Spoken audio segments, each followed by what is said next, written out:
السلام علیکم defence lovers and welcome to international defence analysis viewers. Pakistan navy کی طرف سے جون 2017 میں آرڈر کی جانے والی 2 آف شور پیٹرول ویسلز کے سلسلے کی پہلی شپ آج پاکستان نیوی میں باقاعدہ انڈکٹ کر دی گئی ہے۔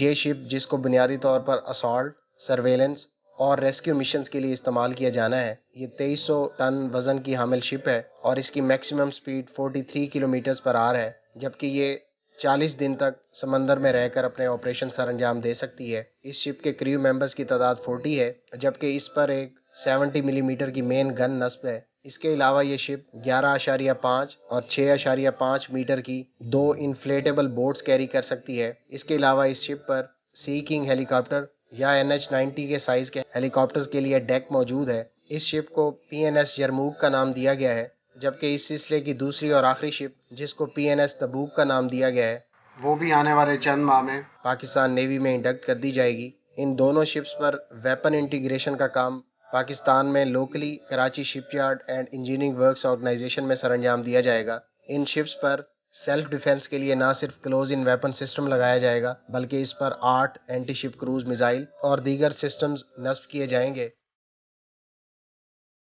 ہماری اسیسمنٹ کے مطابق ان شپس پر نصب کیے جانے والے اینٹی شپ کروز میزائل ہربا کروز میزائل ہوں گے، جو 450 سے لے کر 700 کلومیٹر کی رینج تک سمندر سے سمندر اور سمندر سے خشکی پر اپنے اہداف کو نشانہ بنا سکتے ہیں۔